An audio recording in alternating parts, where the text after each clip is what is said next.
Hello and welcome back to my channel. So today I'm back in Minecraft again, take two, to continue landscaping and trying to make stuff for the orchard ready. Probably filling in a lot of like crevasses and stuff. So yeah, might as well get back into it straight away. I'll just have to remind myself where I was last time. I'm assuming I don't have any dirt left.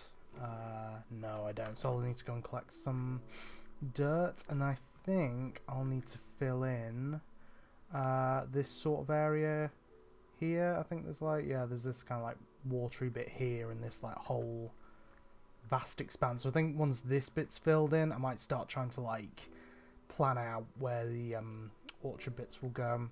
But still, yeah, like all this bit would need to be like, you know, flattened off as well. Maybe even some of that bit up there. But anyway, yeah, I'll start collecting some dirt. Now, it's funny as well because I've been playing in a Minecraft world with the Joneses recently as well, and so it's been it feels kind of like jarring in a way, like going from kind of the Switch version to the PC version after so long. But yeah, hopefully I should be able to get back into the swing of it. And it's already turning to night time, or at least it's because it's the thing as well. In the Joneses one, it's on easy mode, but also easy mode without like cheats on, so no keep inventory, no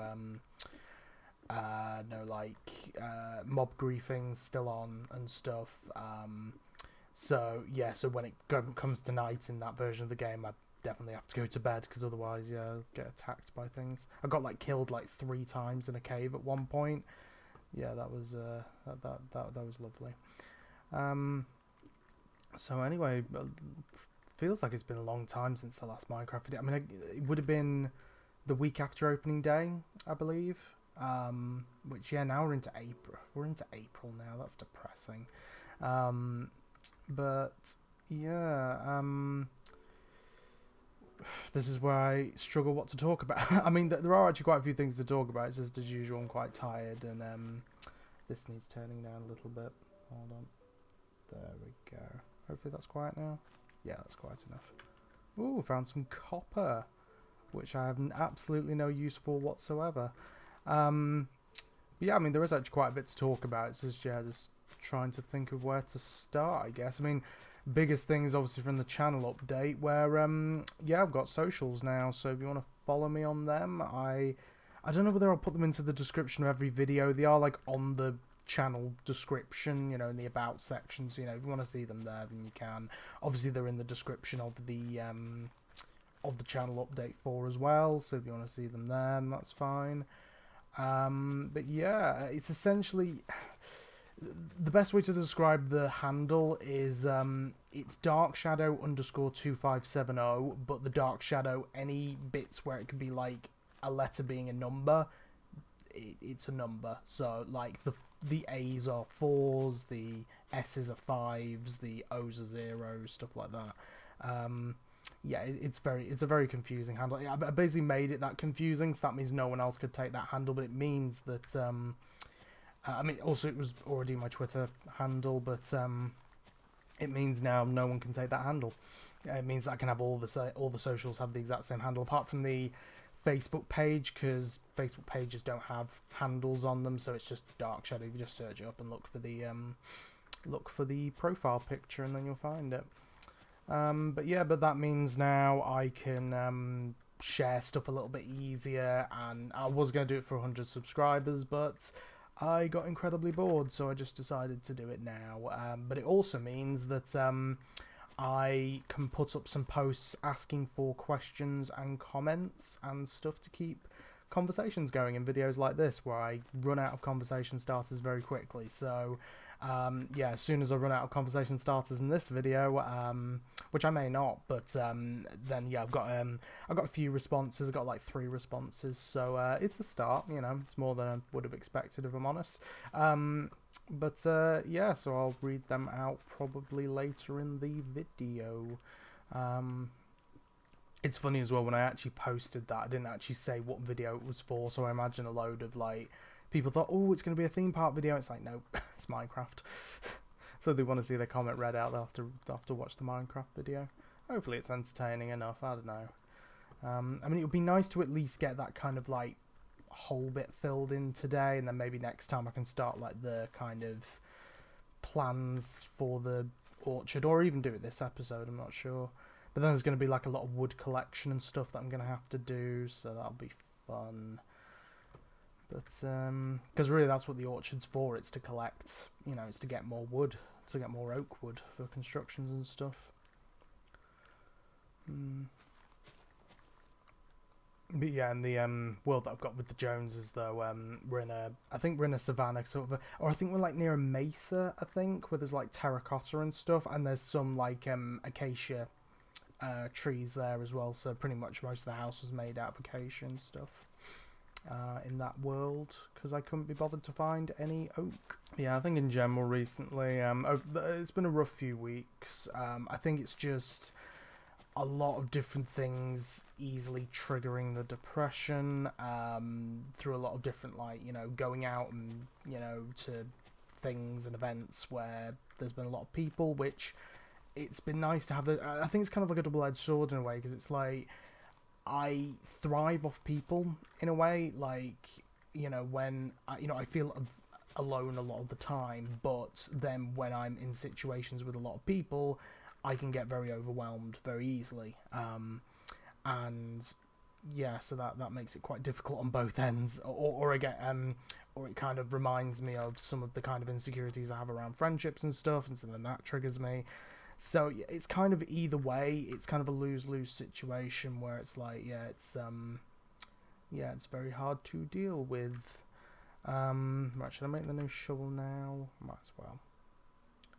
And go to bed too, so it's nice and bright. Oh, it's way too bright today. This morning when I got up, it's like the sun shining through the windows. It's like, Jesus, it's like a vampire. Didn't like it. But yeah, it's just been over the past few weeks. Yeah, it's been quite rough. With loads of just different things triggering me and shit, so that's not been fun. And over this last week especially, it's been kind of like kicking me off the behavioural activation and stuff for therapy. It's been making that a bit more difficult to keep up with. Yeah, so my hair looks a mess today, then that's probably the reason why. I'm slowly getting back into it now, hence why I'm doing this video today. But yeah, I think a good analogy, which I've sometimes said in therapy sessions for like things like behavioural activation, is I kind of always imagine it being like, kind of like you're riding on a horse. Stay with me on this analogy; it will make sense at some point. But it's kind of like riding on a horse in a way, but the thing is, the horse keeps kicking you off because you have this massive, like, heavy weight on you. And so when the horse kicks you off, not only do you have to try and catch back up with the horse again, which would be running very fast, it's also that you have this heavy weight on you, which makes you even slower. And so I imagine, like, the horse being kind of like the CBT, or specifically the behavioural activation, and the heavy weight being the depression, and me being me. So yeah, that's kind of a good analogy that I always kind of think of, like, it's very difficult to keep up with that CBT because I have the depression weighing me down. That's always kind of been kind of like the paradox in a way, like, I want to try and help the depression, but the thing that's getting in the way of the thing that helps the depression is the behavioural activation, but the thing that's getting in the way of the behavioural activation is the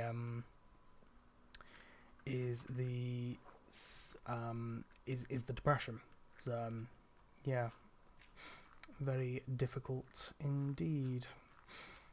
I do love my analogies with mental illness. It's like in the channel update I mentioned about the one, like, about having different kind of personalities. Like, there's kind of me, and then there's the depression, and the depression's always in the driving seat, and it constantly feels like I'm having to, like, push the depression out of the driving seat, but then whenever I get into the driving seat, the depression's trying to push me back out of the driving seat, and it just feels like a constant battle. Like, I kind of love analogies like that, because it really kind of, I don't know, kind of like explains really well what I'm going through. It kind of personifies it in a way, which helps to explain it a little bit easier. I guess kind of, I don't know, like rationalize it with myself a bit better.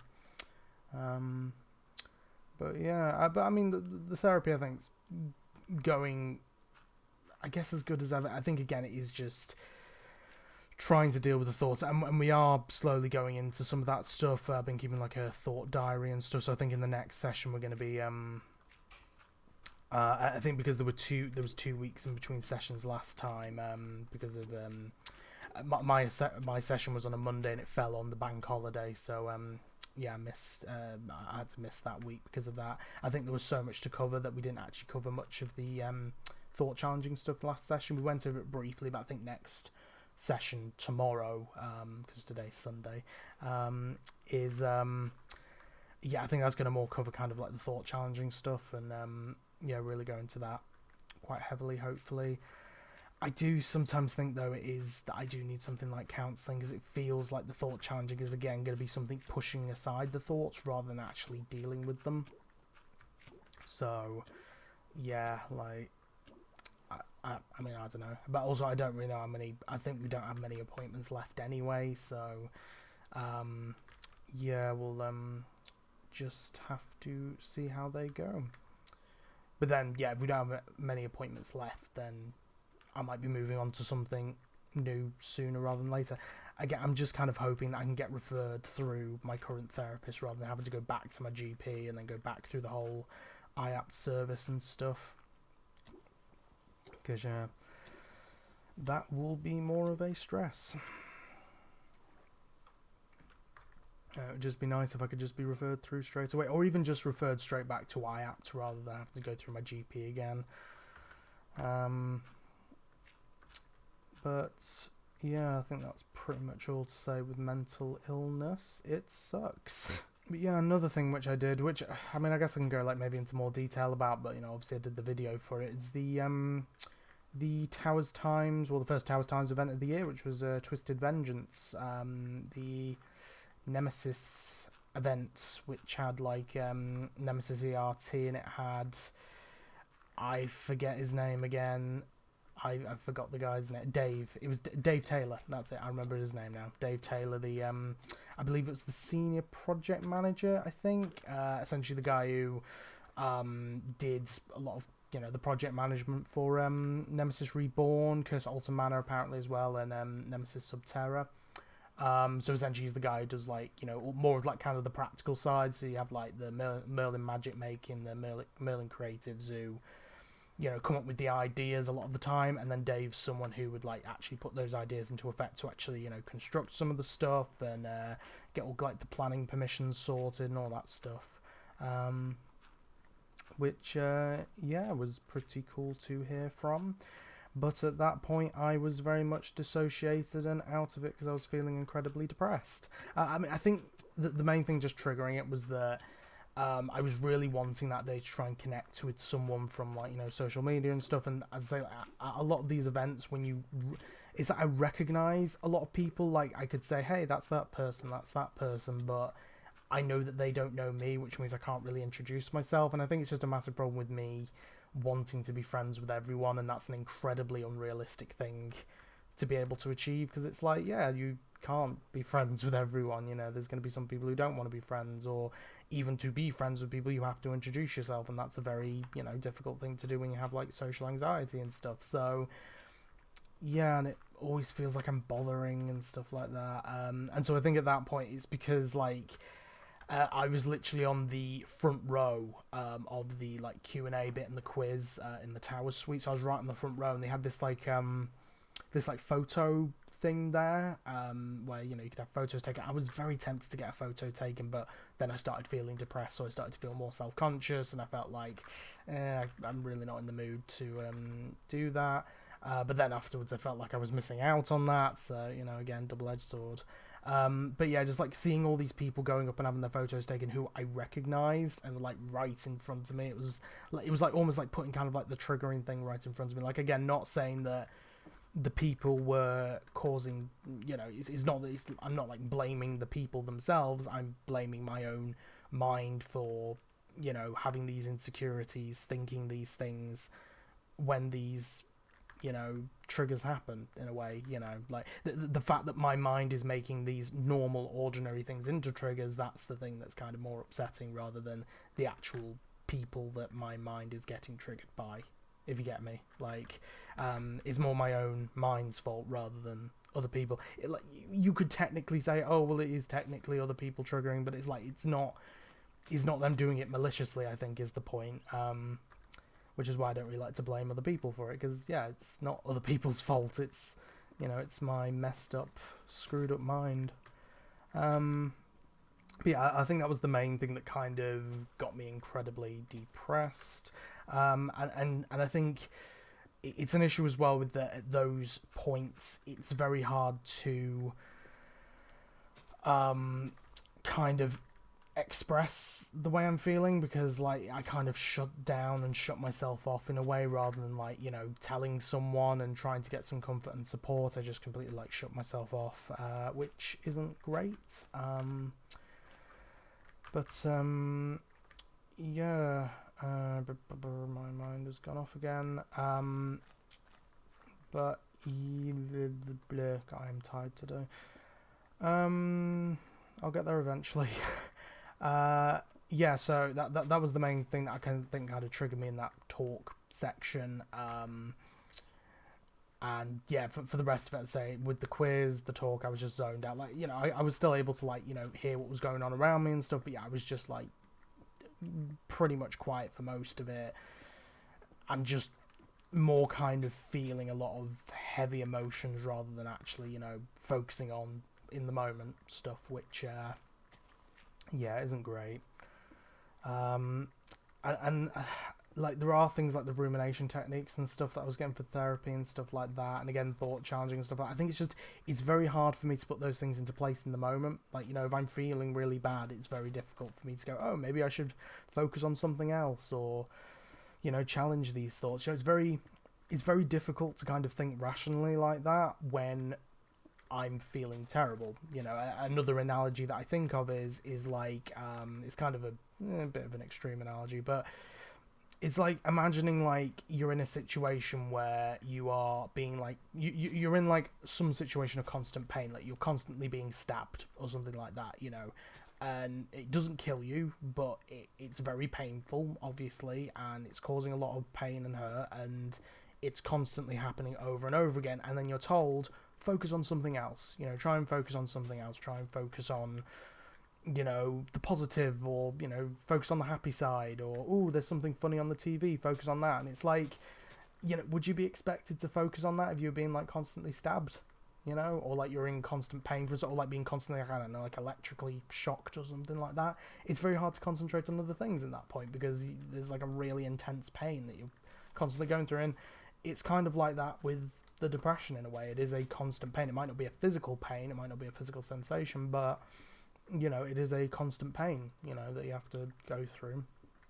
And yeah, and just being told kind of like, oh, focus on something else, try and distract yourself, like, that doesn't, you know, like, again, using the other analogy, it's like, it doesn't really make as much sense, does it? But yeah, so I think that's why I find it difficult. Also, it's probably just, I need practice, to be honest. It's very difficult to find moments to practice. I was actually thinking, possibly suggested in tomorrow's therapy session, that maybe in my schedule, instead of putting something new onto my schedule for this coming week, is maybe putting some time to practice some of these techniques, you know, putting some time aside to actually do some practice. And I think that could be very beneficial, because the one thing that's stopping me from doing the behavioural activation is the thoughts and is the low mood. So if I can try and do some practice on techniques that can actually reduce that low mood, then that might be quite beneficial. So yeah, that might be what I suggest tomorrow. But yeah, then, as I mentioned in the outro to that video, I met up with Laura W, or I believe like a handle, or she has a YouTube channel as well. I believe the username on that is Half Northern. Go and subscribe to her and follow her. She is great. But yeah, she's one of those people who I was already in touch with on Twitter, and so when It was literally as we were leaving, I was feeling awful at that point, and then she just introduced herself, and was lovely. She was really nice. And then after we had like the big group photo, she asked if I wanted to join the group, and yeah, I joined them. And I think it's also just having like a bit of a refresh as well, like being with new people and kind of with some of the therapy that I've been doing as well. My therapist has sometimes said, like, if one thing isn't working, like, for example, if I'm, like, watching TV and I'm getting depressed and watching more TV isn't helping, do a different task, move on to something else. And I think sometimes moving into a different social circle or a new environment, that sometimes helps as well, rather than being, like, stuck in the same environment, same people. Not that those people are, bad people or anything, it's just, or bad people to hang around with, it's just sometimes I just need a bit of a refresh, I think, sometimes. So, yeah, God, my pickaxe has run out now. Yeah, I'll get some of this dirt as well. Might as well get as much as I can. But yeah, and then it was lovely hanging out with Laura and the rest of the group as well. It was really nice. I remember some more of the names now. I think there was. I'd say there was definitely another James, which obviously I knew because there's the whole cult of James. Is he technically James 4 now? I'm not sure. Then I believe there was it Matthew or Matt and Dan, I believe. There was two of them. Yeah, I believe it's Matt and Dan, or Matthew. I don't know. I believe his name online. He uses the full name. I sound like I'm very like droning on at this point, am I? I'm not sure. It's probably just low energy, isn't it? And then I believe there was a Sam as well who joined us. I believe his name was Sam, who I believe I recognise from some of like the Scaremazing events and stuff, especially Scaremazing from last year. I think I recognise him from there. So yeah, it was nice to meet them, spend the day with them, but also again just like nice to meet Laura as well, considering like we've interacted a lot online, and finally to be able to interact with her in person, that was very nice. So and yeah, I think that really helped. And then went on a load of rides, finished off with an Octonauts takeover, which I did actually suggest to when we were on the ERT. I met up with one of the Chris's from I think it's Chris C. There's Chris B, who's like the main Towers Times attraction source organizer, and then there's Chris C, who yeah, he's lovely. He's as I said in the outro for the vlog, like every time I've met him, he's like constantly always been just like really nice, really chatty. But yeah, what was I just gonna say? But yeah, I did actually suggest to him that on one of the events, maybe possibly on the Christmas event, if they do it again, that they should do like either an Octonauts takeover, like an Octonauts ERT, or just like a CBeebies Land takeover at one point. Like I think that would be really cool. Like genuinely, just be a really cool, really fun kind of takeover for the event. I think possibly doing it as like a CBeebies Land ERT at the end of the day. After like all the families and stuff have gone, because otherwise that'd just be like a lot of adults taking over most of CBeebies Land, which I'm sure people wouldn't really appreciate. But like one ride at a time on like takeovers is fair enough, but like not taking over an entire land for that. So maybe like an ERT in CBeebies Land would be cool, like after park hours. I mean that would get me to go to the Christmas event, because like last year the Christmas event they did, for me, for one thing, I just didn't really have much money at that time anyway, but also I just don't really feel like it was worth the money. Like I think it was more expensive than Scaremazing, and it had a lot less than Scaremazing. It didn't give you, kind of maze ERTs. It didn't give you. I gave you a behind the Q&A talk, but it didn't give you like any behind the scenes or anything like that. And yet it was more than Scaremaze, and I just felt, was that worth it? I think it got you into the pantomime as well, but it's like, I wasn't really too arsed about. I mean, it would have been nice to see, but it's like I wasn't really too bothered about it.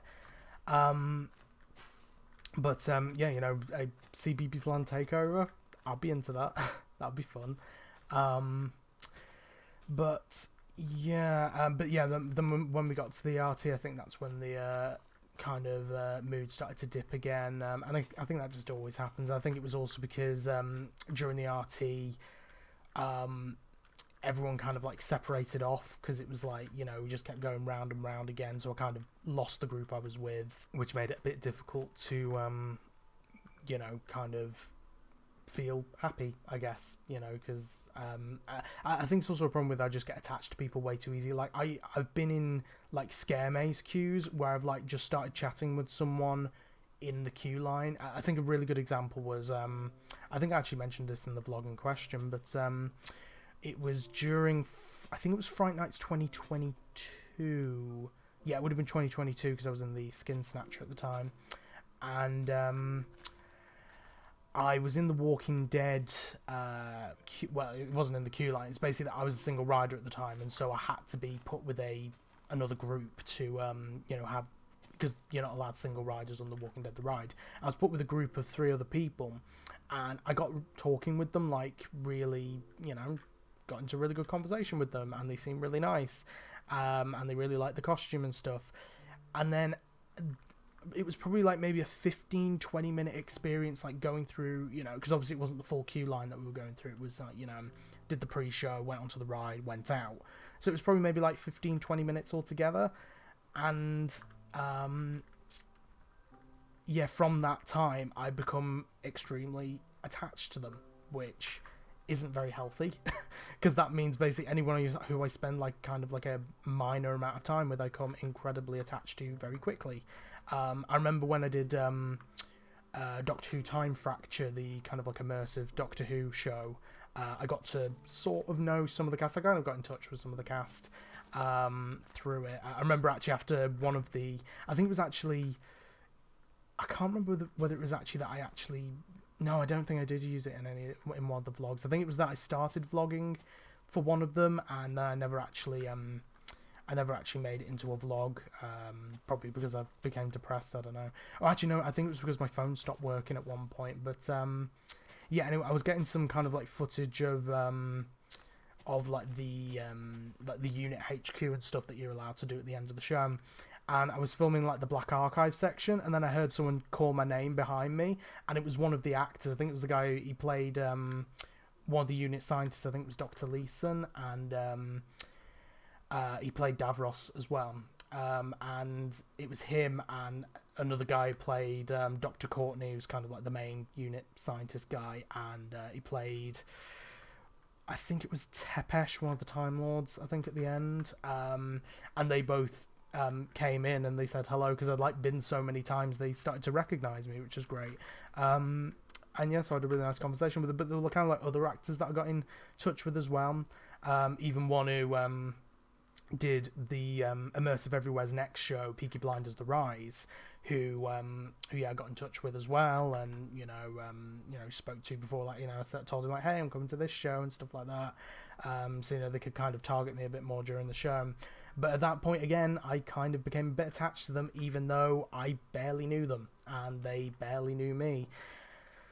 You know, it's just, yeah, it's not a healthy kind of way to interact with people, you know, like but yeah, it's just it happens it happens way too much. So yeah, it's not great. Because yeah, because it's like inevitably I'm not going to be able to like stay in touch with a lot of these people, and so then that makes me feel very abandoned, and then yeah, then that's what causes me to become depressed. You know, that's what I kind of mean by like the insecurities with friendships and stuff like that. It's the fact that never really feeling like fulfilled a lot of the time as well, like never really feeling like I've got enough, even though I have like a load of friends that I can kind of, you know, I can name off like a load of friends that I have now, especially like in the theme park community and stuff, and yet I feel still like it's never enough. Like I still need more, and it's like I shouldn't need more, and yet I do, and it's just, yeah, it's just a lot of shit like that, where it's just like I need to kind of sort through that, and I think that's the reason why I need something like counselling to sort through those thoughts, because yeah, they are not very healthy, not a very healthy mindset whatsoever. So yeah, I need something to deal with that.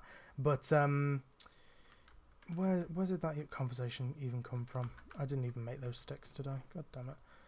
Hold on. Yeah, I think, yeah, was I talking about the ERT and stuff? Yeah. So I think from becoming attached to that group and then not really getting to spend the whole ERT with them, which again, I completely get why you know, I completely get why that happened, because, like, you know, they can go and be with whoever they want, and I shouldn't be able to control that. But it's like, that doesn't stop me from feeling shit. And again, that's not their fault. That's because of my own issues. That's because of no one else. Like, it's never anyone else's fault because of that. But anyway, yeah, at that point, started to become a bit more depressed.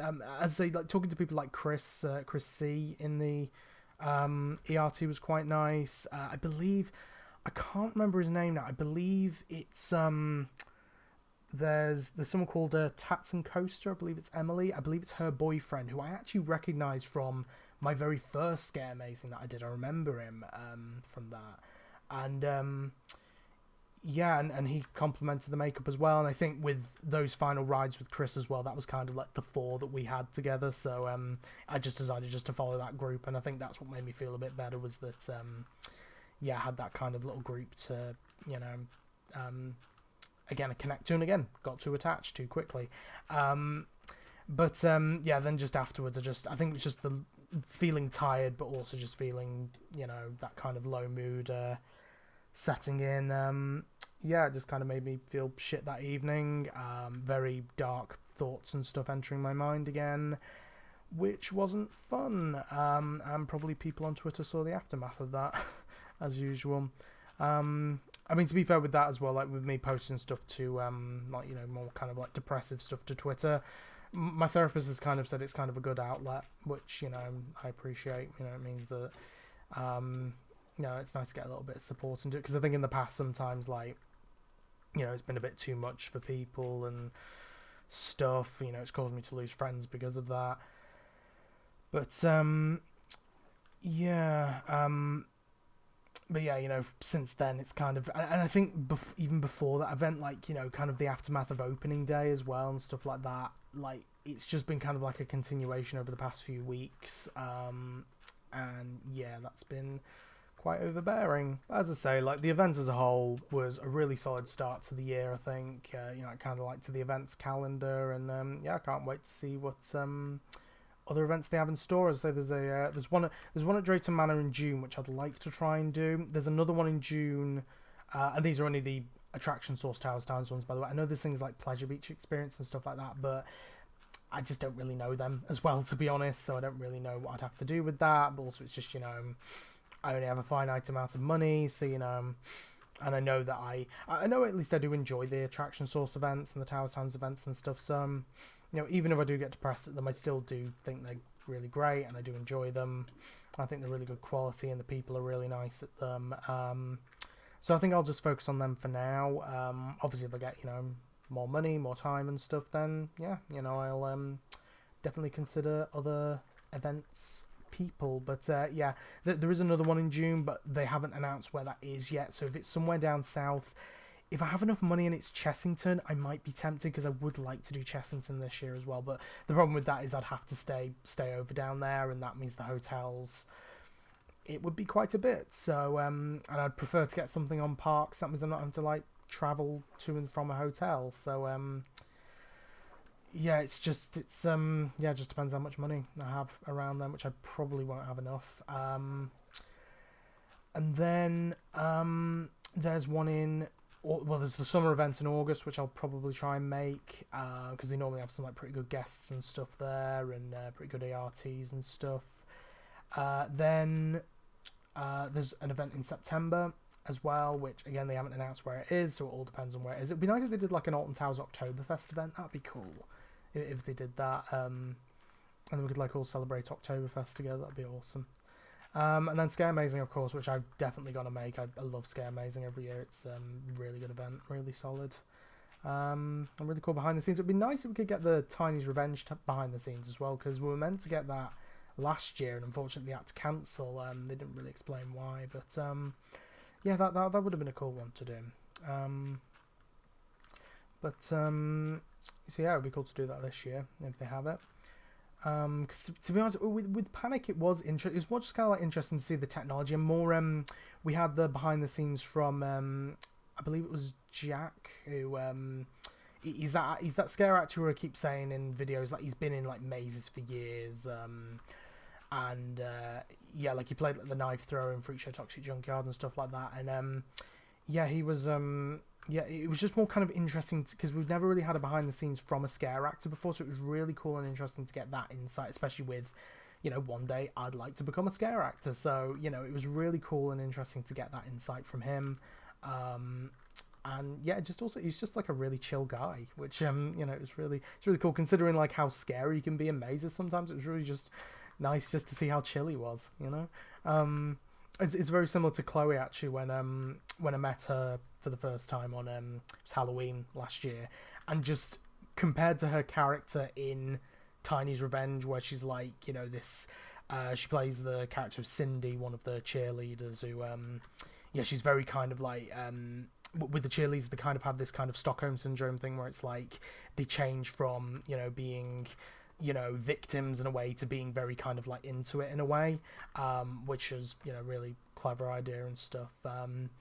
And yeah, but compared to her character in that, she's very kind of crazy and wild and stuff like that. Compared to just her in real life, she's just so chill. It's just interesting just to see how chill scare actors are outside of their roles, like compared to what their roles are. But yeah, I'm definitely excited for the other events and stuff. It's just, yeah, hopefully I can actually film one of them all the way through for once. That would be nice. I think especially like if I do like the Drayton Manor one, like, you know, just it wouldn't just be for the event, it would also be me going back to Drayton Manor for the first time in a while. And speaking of going to places kind of like for the first time, I guess, in May I have something very exciting planned, which I feel like has been a long time coming, which is I'm gonna have to see because my payment comes in next week, so I think I should be able to do it, but I'm planning on possibly going to Blackpool Pleasure Beach for the first time with the Joneses, because we were planning on doing it at some point this year, and yeah, you know, the thing is, it was either do it in kind of earlier, kind of like out of like the peak season, or doing it in like August when I might have a bit more money, but I kind of worked it all out and it was actually a little bit less than I thought it was going to be, and so yeah, we're going to do it in May, hopefully, possibly May 18th, 19th, I think, because I think the other date they were free was the 5th, but I think that might be like near a bank holiday, so probably be a bit more busy then, but yeah, you know, kind of like mid-May might be doing that, which will be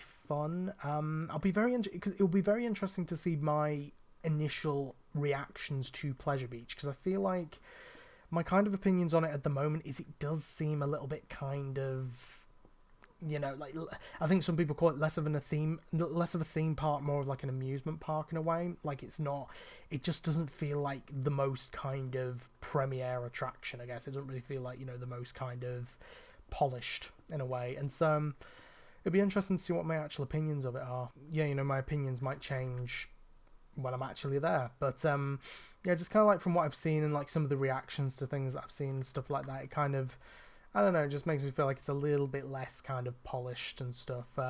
It's funny though, people keep saying that I'm going to really like enjoy the Ghost Train. I actually don't think I will, because I think it's going to have a very similar vibe to Jewel, which it took me a while to actually get used to Jewel and actually, I guess, kind of like find peace with Jewel. I used to really hate it because it kind of, the thing is, like, yeah, I'm part of like a scare podcast, like Scare Seekers, and I am a scare enthusiast, but I'm a wimp with a lot of other things. Like, I'm really not good with horror games, as we've seen with Welcome to Bob's Burgers and stuff. Yeah, so I'm really not good with like horror games, a lot of horror films, a lot of jump scares and stuff. I'm really not good with, like, and so with Jewel, there were a lot of kind of what I call like artificial scares that I'm not really good with, where it's like animatronics and stuff like that, and just things like you know, kind of jumping out and screaming.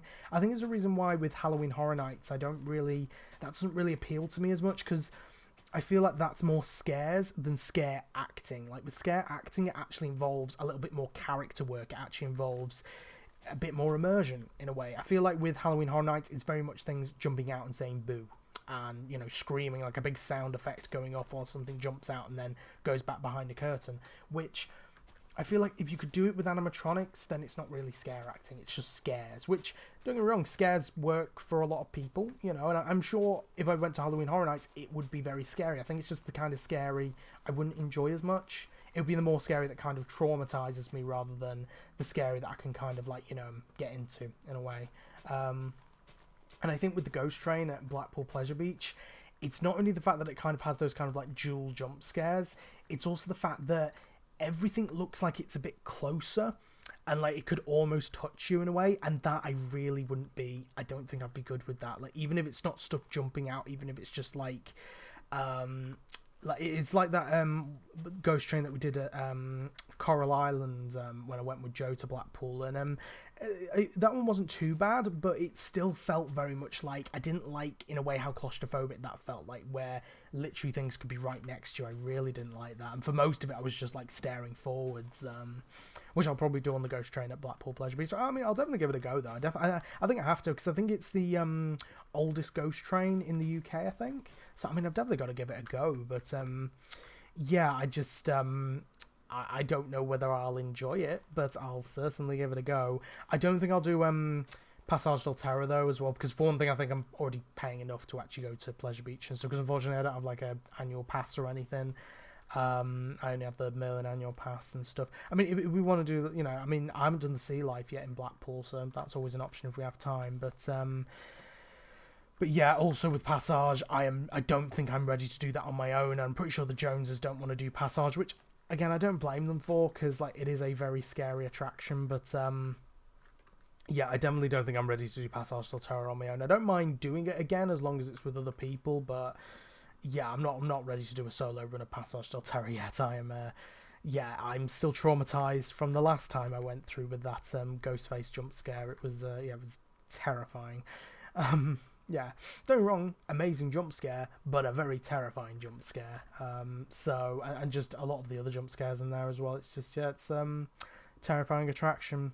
But I know Joe loves it. He's he loves going through on his own now. So, but with me, I just need more time, because this is the thing. Like for example, like Aaron, who's the other co-host to do Scare Seekers with, he's normally not really scared in scare mazes. There's a lot of people who aren't really scared. I know that Chloe, the one I know from Altonville, she's not really scared in many scare mazes. There's a lot of people who don't really get scared in them. I do get scared in scare mazes. I get scared in, I can get scared in like something like Darkest Depths, but it's a good scary in a way. I can get jump scared and go, ooh, that's scary, and get some really good scares in there, especially in something like Darkest Depths, actually. Like, even though the subject matter's a little bit lighter, can still have some good jump scares, especially in the kind of like final section, like the caves and stuff. Like, yeah, it can have some really good jump scares.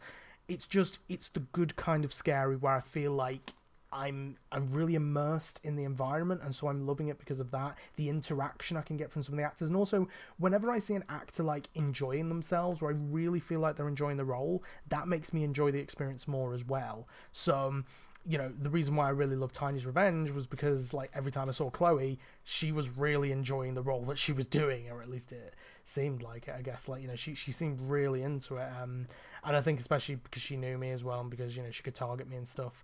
Yeah, I really got to see her enjoying that role, which was great. And so, yeah, that's the kind of stuff I enjoy from scares and stuff, like, in scare environments. Passage del Terra kind of has less of that interaction. It's more than what Halloween Horror Nights is. It isn't just like things jumping out and then going back into a curtain again. It does have like kind of, characters doing kind of like a lot of body performance, kind of like body movement and stuff like that. Kind of body language stuff, but it's not as much kind of like talking interaction, which makes it a little bit, it gives me less to work off in a way. I think sometimes, like in attractions like that, I'm very much kind of like a yes and thing. I always try and like yes and everything that they say and stuff, and it's it's very hard to do that when they don't actually talk to you. So that's what makes me a lot more scared of it in a way, because normally my coping strategy is to kind of do that yes anding, like kind of saying hello and interacting with the actors and stuff. That's kind of my way of that's kind of my coping mechanism of making it a fun scary. And so, like in a ride like the Ghost Train at Blackpool Pleasure Beach or something like Jewel, there isn't really any of that interaction that you can do as well, and so therefore I don't really have that coping mechanism and stuff. And again, just like something like really loud scream and this kind of janky animatronic kind of lurching at you, like, yeah, that's kind of creepy to me. I think the difference with like Curse at Alton Manor is, as I said, it's kind of like some of the scares in there feel more like scare maze scares. They feel a little bit more subtle than just like animatronic zombie screaming at you. Like, it feels a little bit more like yeah, just a little bit more subtle. And also, I think just the fact that I've done it like 75 times now, I've gotten used to the jump scares. You know, so I just kind of enjoy the experience now. To be honest, just going on it. It's my happy place. It's my happy place and my happy place. So yeah, but that's a fun plan for May.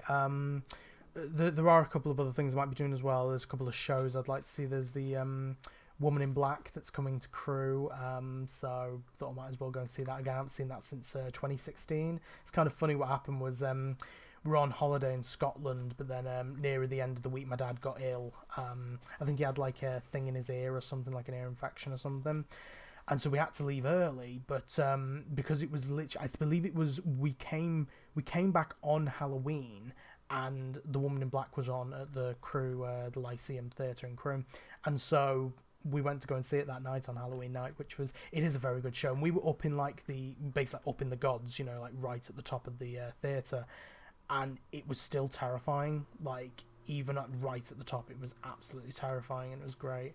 Yeah, just a really good show. And you know, obviously for scarcity, because you know it'd be good to go and see it again, you know, and get a fresher take on it. It's funny as well because actually in the storyline of the show they mention Crewe, which is just, yeah, it's just so funny. That's a mention in it. But yeah, there's that, and then there's also in Bolton, where I used to go to uni. Had to commute a lot of times through Manchester Piccadilly. There is my favourite musical, which is Little Shop of Horrors, which, I for some reason I just randomly Googled like a couple of weeks ago, like, oh, is there a Little Shop of Horrors tour on the UK? And then I saw it was on in Bolton, and I was like, well, I've been to Bolton a lot of times. And so, yeah, thought I might as well go to that as well. So, yeah, quite a few things I'll be spending all my money on in May, but hopefully that'll keep me more like kind of distracted and occupied, and more things to talk about in these videos as well. And then I might do a trip to Towers in May, I'm not sure. I know definitely the next trip I want to do is on my own, so whenever I do it, it'll hopefully be a solo trip. But yeah, I'm not sure whether it will be in May or not. It just depends on money, to be honest. Really depends how much I've got. But the good thing about Towers is that when I go only once a month, not normally my dad is kind of willing to give me a lift as long as it's only once a month. If I go more than once a month, then that's normally when I take the bus and the train. So yeah, that means I could technically at least get a lift there, hopefully. It's just, you know, obviously I'd have to pay for some food, you know, maybe get a pin badge. I've heard that that Nemesis Reborn pin badge has come back in stock as well, so I'd really like to try and get that if it's still in stock. So it's just, you know, again, it's depending on how much money I have at maybe like at the end of May, and then I might just do maybe like a weekday trip where it's quiet. And then, yeah, hopefully just get a really nice down park on my own. Because this is the thing, like, yeah, even though I do feel alone a lot of the time, it is sometimes nice just to have those, you know, little trips solo, you know, and, you know, not have to, like... And I think, again, just kind of not have some of those triggers there in a way, like, not get triggered by the kind of... I mean, it can still happen, you know, it's like sometimes, for example, I see other people, like, in the queue line and think, oh, you know, they seem really nice, I'd love to be friends with them, and it's like, again, I hardly bloody know them. But, yeah, it's like, so that can happen sometimes, but it's like, I think there's kind of, I don't know, there's less of it, I guess, and I can always then, you know, I always have the freedom to then go wherever I want, which means that, you know, I can go and curse or whatever, you know, and just keep going on that till I'm happy again. But, yeah, and going to something like 13 as well, because I haven't been on 13 this season yet, and yeah, I really miss it. So... yeah, so I might do that in May as well. But yeah, definitely, like, hopefully trying to get to those theatre shows. Hopefully going to Pleasure Beach as well. It'll just be nice to see the Joneses again, to be honest, as well. Why did I come up here? I meant to go down to the hole. Hello, pig. Hello, cow. Moo. Moo. I think I've mentioned in the past that I've been on my LEGO Dimensions marathon, but I've kind of had to put it on pause a little bit because the next pack that I need to open is going on to, like, the Ninjago packs. And I haven't watched Ninjago or anything like that, so I decided to do a little marathon of like Ninjago stuff to finally go through that.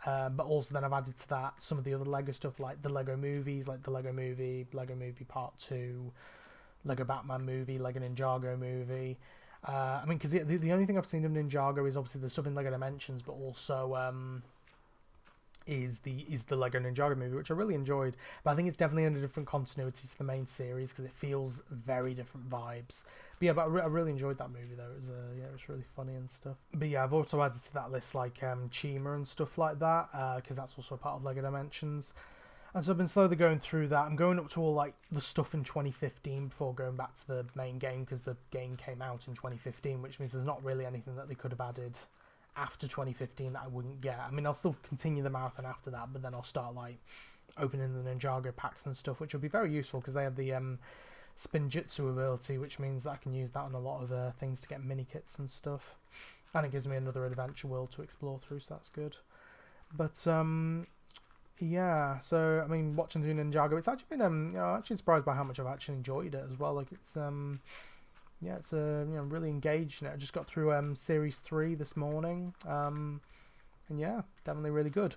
Unlike Chima, which I just think is it's not great. It's especially like I remember one of the biggest complaints I had at the start of it was the fact that they never had like a consistent way of pronouncing the characters' names. So the main character's Laval, but some of them call him Lavelle, and like there's like Krager, but some of them call him Krager, and then there's Eris, but some of them call her Eris, and it's just like, have some bloody consistency. Yeah, it's also just it's a weird series. And also some of the voice acting as well. Like Laval's voice is really annoying. It sounds like Sonic the Hedgehog, like whoa and stuff like that. It's just really annoying voice acting. Like, hey guys, what are we doing? And it's just like, so grating. But I think with the first 2 series, I was just kind of like, this just isn't great. With the 3rd series, I think the worst thing is that it had promise, and then it stretched out the story arc that it had way too long. So it's essentially like the 3rd series is basically about they kind of wake up this like ancient ice tribe or whatever. I think they're called the Hunters, and it's essentially like all these kind of like undead ice zombie things where they got like some like saber-toothed tigers, some mammoths, vultures, which I thought were dodos originally, but now they're vultures. Yeah, dodos really aren't as threatening, are they? But I thought it had some really good promise because they seemed like really good villains. But then the problem is they bring in these Phoenix characters, which could literally have ended the series like 5 episodes in. Like once they find the Phoenixes, they're so overpowered that they should have been able like to beat these like hunters straight away. Like they can literally heat up anything, and so all the ice that the hunters are putting down, the Phoenix could have just like sorted it all out. And yet it goes on for like 15 episodes, and it's just like why. And yeah, I'm thinking it's possibly because the creators didn't really realize that it was going to be the final series, and so they didn't really plan that far ahead, maybe. So yeah, that's kind of what I'm thinking was the case. But yeah, I mean, I don't know. I think the 3rd series is possibly the best, but as I say, it's just got those issues of like it just drags on for way too long. It really does. But yeah, I definitely prefer Ninjago more, and but it's good to actually finally get some context for some of the stuff I have played in Lego Dimensions, because like I remember I opened some of the Chima packs a while back, and then I went into the Chima world and had no idea what was going on, like what's Chi and stuff like that. But yeah, I'm definitely enjoying Ninjago more. I'm glad there's like more series of that for me to watch, which is good. Right, so I think what I might do now is, because I'm nearly coming up to an hour, is I might go through some of the questions and comments that was essentially just to give you some things to talk about in the videos like this, especially at the Power Wash Simulator ones where there's just like way too many like conversation starters that I need to actually keep it going. I mean, I'm surprised with this episode actually I've had a good amount to talk about for an hour. So yeah, and essentially it doesn't even have to be questions. It could just be like any comments or just like anything you want to ask or say. I've got one of them that is kind of more of a comment than a question. More than happy with that. Just anything I can like talk about or react to, I guess. So yeah, I need to go and get some more dirt. But the first question I had is from I believe, yeah, it's Dan, who I met on the Twisted Vengeance event. So really nice to have him contribute. And so his question was, do you have a favourite pin badge? which I prepared for this one. I do. I have, because I've got a lot of pin badges and stuff, and I would say I think this one's my favourite one. I don't know how well that's coming up on camera, but it's the Altonville Mine Tours one that they released last year. They released a lot of the Scare Maze pins last year, and it has to be the Altonville one. I think just I've always, it was my first ever maze. It's the maze I really love and really have a lot of kind of attachment to. And so yeah, so actually having like a proper like enamel pin of it, because there was a pin that was released which was like just I think it was like a metal one, but it was like a flat one which had like a print on it rather than a proper like enamel one like that with like the kind of engraving and etching on.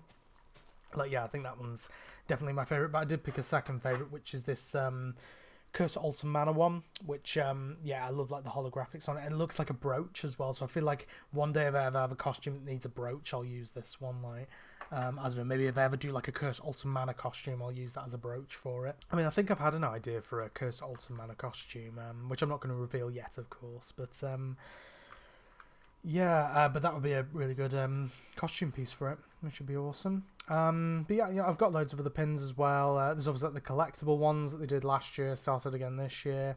There was a really nice pin as well that I got, which shockingly enough is a Drayton Manor pin, because I haven't really been that often. It was from, I remember his name now, it's Adam Bysouth, I think. I think he was one of the winners of the, I can't remember what place he got now, but he was one of the winners of the quiz on the Twisted Vengeance event. And yeah, he's lovely, Adam. He's one of James 2's friends, so I met him when I met up with James 2 and his group on Fireworks.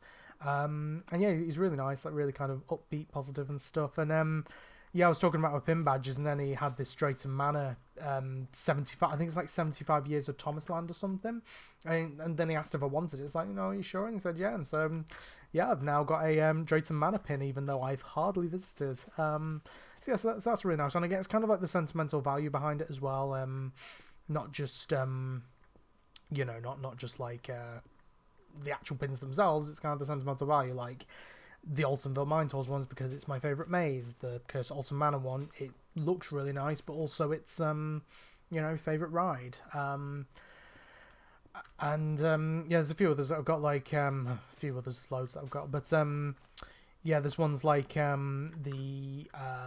got one from like Coasting with the Joneses, which is a really nice one. It's like a really well made pin, that one as well. The first time I met Ben and Holly as well, I got a pin off Holly, which is really nice. I've still got that. Yeah, I always keep that on my sash bag, because I have this, you've probably seen it in some of the videos, but essentially it's like it's something that my mum made. It's essentially like a bag that's like a sash, almost like kind of like what the brownies were, but it means that I can have all my pin badges on it, but also use it as a bag, and then I can put it into the baggage holds and stuff. For some reason though, the Oblivion kind of like mystery pin from last year, it keeps falling off for some reason. Like, it's happened twice now, and it's just like, stop falling off. But yeah, like there's a few others that I've got here as well. Like there's this one I got on the Dark Pasty Torch, the Bodmin Jail pin, which I love. It's a really nice pin. That I got this cat pin as well, if I can, which I think my mum got from London on one of her visits.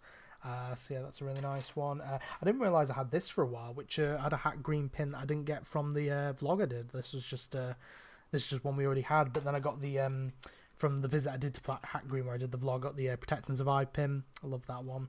That's a really good one.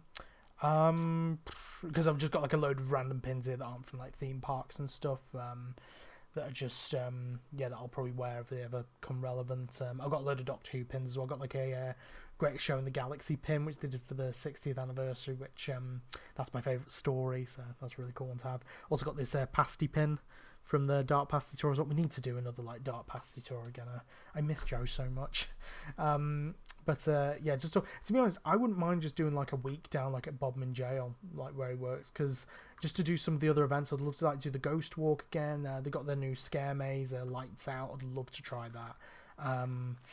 Like yeah, it'd be really cool to just go down there for like a week or so and just take in the vibes, because like it's like the Dark Walk, the kind of like the walkthrough they have before the museum, like that's worth the price of admission on its own. Like it's an awesome experience, that. And the fact that they then put some of the events like the paranormal evenings, the Ghost Walk, Lights Out and stuff like that into that area, it's just awesome. It really is. And yeah, I'd just love to see some of the stuff that Joe's done as well. And of course, see his cat Tassin again. So cute. And see his mum again. You know, she was very nice as well. But of course, just to, you know, hang out with Joe and Aaron again, and that'd be lovely. It depends if I have the money this year. I'm not sure. Yeah, I think at some point it'd be nice to see them both again. And maybe, you know, maybe even have the money at one point. Actually, maybe just stay over. I was always thinking it would be really nice one time if I could, you know, if I ever did plan on going up, is go up there and then book the Bodmin Jail Hotel, because they actually have a hotel in the prison, and then surprise Joe at one of like the events or something like that. Like, that'd be cool. That'd be really awesome. But yeah. But yeah, that's some of my pins. I don't really think there's any others to hand that I can show. Are there any others that I can think of that are really like good ones? Not sure. I'd love to maybe one day, if I ever did merchandise. I don't really know whether I ever would do merchandise for the channel or not. I don't know, but I would have to do my own pin badge, like a pin badge for the channel. Like, that'd be so cool, like the Dark Shadow logo. That would actually be a really cool pin to do. But yeah, that's the answer for Dan. Thank you for the question, Daniel. The next one is another question from... they were both from the Instagram story, by the way. I did also do the NGL, which I got one from NGL, which is basically like a thing where like you can click a link and you can then comment... oh god, throat's going again. Yeah, you can comment like anonymously. So, you know, if you don't want your name read out or whatever, then you can comment anonymously. So this next one is from Chloe. So Chloe, the Altonville actress. Really great to get a question from her, which is thoughts on Joker trailer, and you should come and try Dead Good Ghost Tours in Chester, which that's a nice plug for that. Yeah, it's a ghost tour that she works at in Chester, which I definitely need to try. I might try it in possibly July, because I think I've got nothing going on in July. So hopefully you're still working there then, Chloe, because yeah, definitely love to come and see you in that, because I've seen some clips of her performing in it, and she just seems really awesome. But it would also just be cool just to see her in something else as well, you know. And yeah, that would be awesome. But yeah, I'll plug that. Definitely go to Dead Good Ghost Tours. I think Chloe's in on Fridays, I think. So yeah, if you want to see her perform, then yeah, go and check that out. But yeah, it might be maybe July, possibly June if I have some money left over, but probably not May, because I think that there's a lot of stuff going on in May. But maybe June, July, like, yeah, I might consider that. But anyway, thoughts on the Joker trailer. That is actually a very good conversation starter to have, which I completely forgot to talk about. Yeah, new Joker trailer came out for Folie du Luxe, or Folie de Du, or whatever. It's French for Madness for Two. And yeah, from the Joker trailer, I mean, I should probably give my thoughts on the first film. I really loved the first film. It kind of it came out at a time when it came out like late 2019, and that was at a time when the kind of mental health stuff was really coming in. The depression was at its height, essentially. And so when the film came out, and there was a lot of kind of like discussion and topic with mental illness in that film, it really spoke to me a lot. Like, you know, obviously not to the extent where I become a killer clown and, you know, go out and murder people. Like, of course not. Like, even though I did actually make a Joker costume that day. Well, make a Joker costume. I did the makeup and bought like a costume for it and stuff. But yeah, so I technically did do that. But you know, obviously it's not like, you know, literally to that extent. But like, there's a lot of stuff in the original film where it's like I can really relate to it. You know, like, you know, there's obviously a lot of stuff with the depression. There seems to be a bit of social anxiety there as well.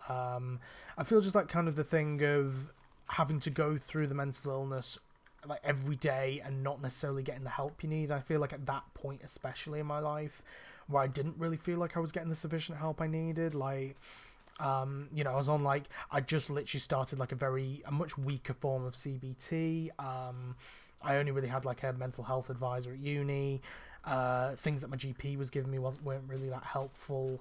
I was on antidepressants at that point, and I had to come off them for safety reasons. And so, like, yeah, there was like a lot of things around that time that really kind of spoke to me. Even the laughter that Arthur Fleck has in the film is pathological laughter. I have not the same. I have a much milder form, but I have that. You know, sometimes it feels almost like sometimes when I want to cry, it comes out as laughter, and yeah, you know, that's the thing that I have. And so I really related to that original film a lot. And kind of, I mean, kind of like the message I took from it was almost like, in a way, kind of just be kind, because you never really know what someone else is going through, and if you push someone too much to their limits, then something bad can happen like that. You know, it's kind of more like kind of a cautionary tale of just treating people with kindness regardless of, you know, who they are, because you never know what they're going through. Like, that's really what I got from it. Obviously, the original film, not perfect. You know, I think that the focus on too much like the wealth inequality stuff, I wasn't really as interested in. You know, the kind of we live in a society thing, like, you know, I kind of understand, you know, I kind of get that with like the whole we live in a society and mental health isn't treated seriously. I get that, but the whole wealth inequality thing, yeah, I agree with it, but I just wasn't as interested in it. Also the stuff with like Thomas Wayne, Bruce Wayne, I just don't think was needed as well. I really didn't think it needed to be linked into the Batman stuff at all. I think just have it just focus on the Joker, I think would have worked better, to be honest. I think in those scenes where if you cut out all the stuff to do with the wealth inequality stuff, cut out all the stuff with Thomas Wayne and Bruce Wayne, you could have focused more on the mental illness stuff, which I think, yeah, would have been better, I guess. But yeah, I loved it. Like, I went to go and see it like 4 times in cinema. I think I really liked it. I know there's a lot of other people who don't like it. I remember I went to go and see it with some friends, and they were just like, it's not as good as I thought, which was like, you know, yeah, whatever. But yeah, I love the film. I haven't watched it in a while, so I'll need to give it a rewatch before the sequel. But yeah, my thoughts on the trailer for the next one. I think I'm really going to enjoy it. I was kind of worried to start off with when they said about it being a musical, which very similar to like my complaints with Doctor Who recently with the musical stuff. It very much depends on how they execute it, and I think with how they're doing it with this, where it's going to be in kind of like dream sequences and stuff, and even technically with the first film, it used a lot of music to tell the story in a way. There were like those kind of like dance sequences with Arthur Fleck and stuff. Like, yeah, they really kind of told the story, or at least that kind of conveyed the feeling and emotion very well. And the music from the first film's fantastic, some of it. And yeah, so I'm looking forward to it in this, and I think it's looking like it's going to be like they're going to be part of like a like a choir group in Arkham Asylum, and that's going to kind of like start that kind of musical thing, and then it's going to go between like what's real, what's not, what's reality, and what's fantasy. And I'm kind of liking with this film, I think it's possibly going to focus more on the mental illness side, which will be good, because I think the whole wealth inequality thing, the fact that Arthur's in Arkham Asylum at this point, it means that the wealth inequality thing's not really going to come up. Like, you know, the whole thing with Arthur not being able to pay for his medication or not being able to pay for therapy and stuff like that. The fact that I think it's that, wasn't it that the therapist like gets shut down because they didn't have enough money to run it? Like, you know, there's that, which yeah, you know, obviously happened when he wasn't in prison, but now that he's actually in prison, I feel like they can focus, and specifically in like a mental hospital, like a mental asylum, they can really focus on the mental illness side of it a lot more. And I think especially having like the Harley Quinn character played by Lady Gaga, and by the way, I think she's doing like a great job with it from what I've seen so far. Yeah, it'll be really cool to kind of see those two different kind of dynamics with it. Maybe do something slightly different with Harley Quinn's mental illness in a way, like have Arthur Fleck's mental illness, have Harley Quinn's, and see the things that are the same, things that are different. I think that'll be really interesting to show, but also to show a bit of a love story with it. I think that would actually be really kind of nice, but a twisted love story in a way where it's like, you know, kind of like, you know, how that works with two people who are kind of not very mentally stable, which I could definitely relate to. But yeah, like, as I say, obviously, again, not mentally unstable to the point where like, you know, I'm gonna go out and kill people, but it's like, you know, I'm certainly not mentally stable, let's just say that. So it's like, yeah, you know, it's kind of entertaining, but also kind of feels a little bit kind of like I can relate partially to it, which yeah, is really cool. So I am definitely looking forward to it. And like, with some of the vibes, some of the music. I remember there was like a little teaser put out before the trailer of Arthur having the pathological laughter in like the prison's yard, and it was like raining and stuff.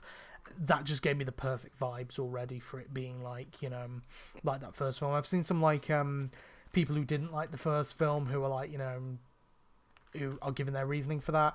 I think it's very much from people who I've seen not liking the original film. I think it's partially because it's the original film is very much like a doing the same things as, I believe it's King of Comedy and Taxi Driver, I believe, which I just think like just because it's doing the same thing that another film did doesn't mean it's bad. Like, I think it can still be good in that way. But also some people, I think it's because in a way I feel like it's because they're mentally stable, it means that they don't understand it as well. I think it's because I'm so mentally unstable, I kind of get it more. I don't know, like I just kind of vibe with it more, I guess. So yes, I really enjoyed the first film. I think from the trailer I'm really going to enjoy the second film. And yeah, I'm looking forward to it. I think it's going to be a really good film, hopefully, which will be great. Let's just concentrate on this for a second. Putting this stuff in the chest. God, my nose, both nostrils are blocked at this point. It's this, keep having to take that nasal spray stuff, which apparently the more you take the worse it gets, but it's like it's the only thing that will actually unblock my nose. So yep, I should probably go and see a doctor. But that's not going to happen anytime soon, is it? Right, so let's get this call. Oh, I managed to get the achievements up for some reason. What's going on? Swapping over my hands. There we go. Right.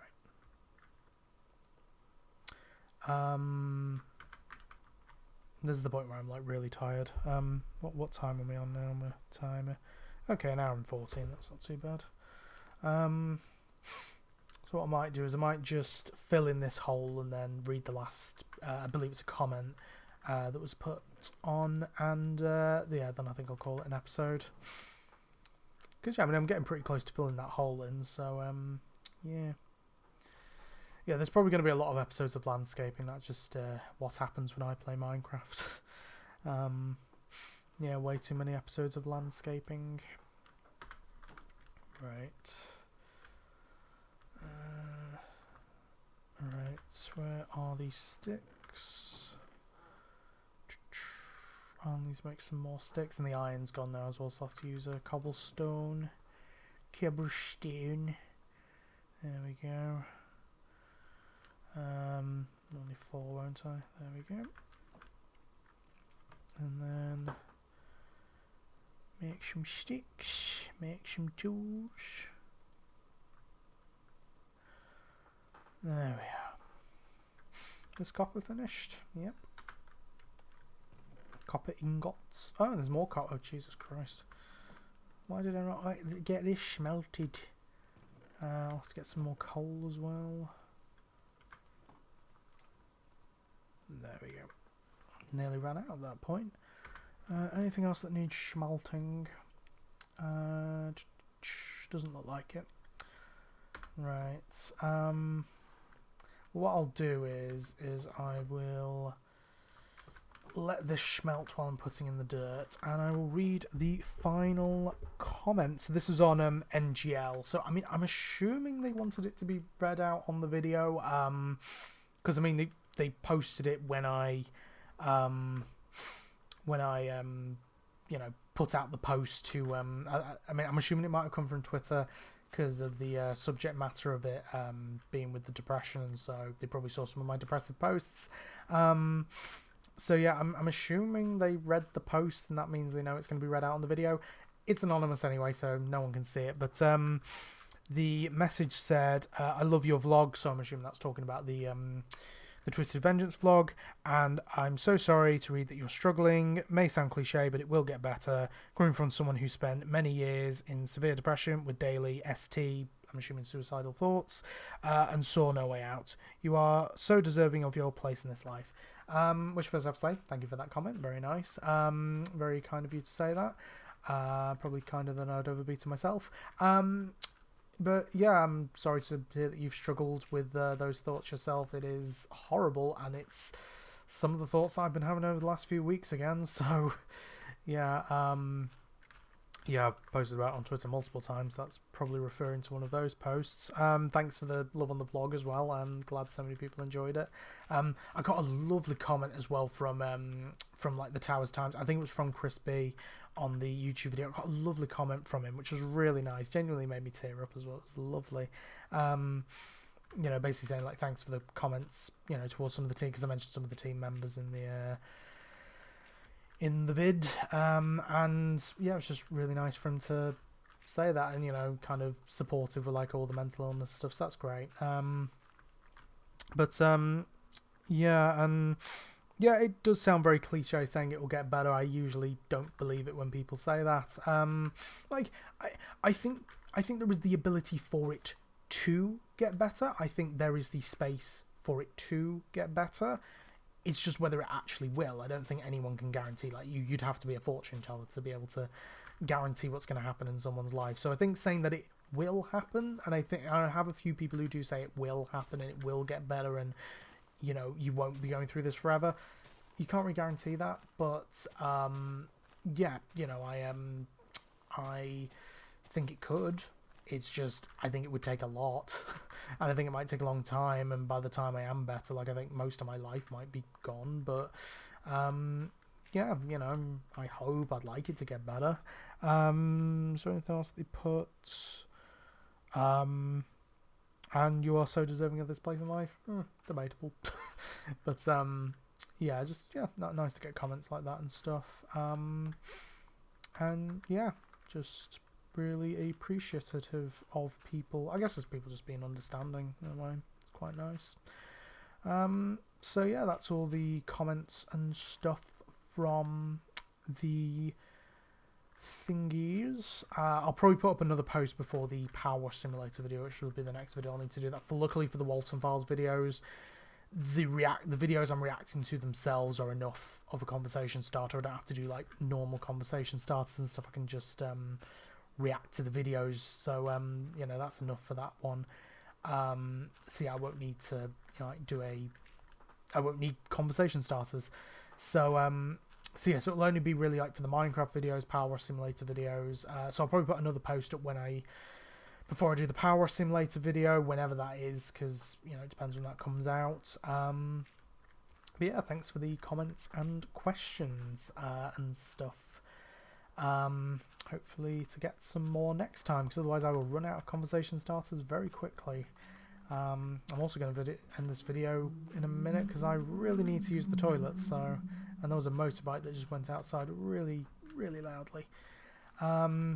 But yeah, it'd be good to get some lunch in a bit as well. It's nearly 12 o'clock. Yeah, I mean, we made some more progress and we filled in the water bit. So, I mean, probably next episode we can definitely fill in this section here, and then I'll probably start some, because the thing is, if I start some like digging out some of the dirt for the orchard, it means I can use some of that dirt to fill in more of these areas as well. So yeah, I'll probably start that at the very least and start digging out some of that dirt, and then yeah, and then just keep landscaping and stuff. At least I can call the episode a different title other than landscaping. I can call it like, I don't know.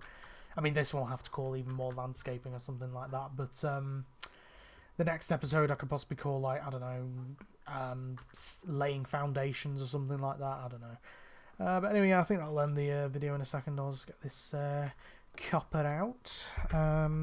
Where's my timer at? Yeah, an hour and 21. That's pretty good for one of these videos. So let's put this coral and copper and seeds back in there. And yeah, go to bed. So the next video on the channel will be Walton Files 1 doing, well, not Walton Files 1, Walton Files 3. Well, not actually the Walton Files 3, the third Walton Files video that I will be covering, which I think just has a lot of short videos in and stuff, if you like meme videos and stuff like that. But I want to cover everything, I want to be thorough. But it should be a fun one on the next one. And yeah, it's just some like little teasers and stuff like that, I think. So yeah, that'll be what I'll be doing in the next video. So until the Walton Files reaction, I will see you next time. Bye.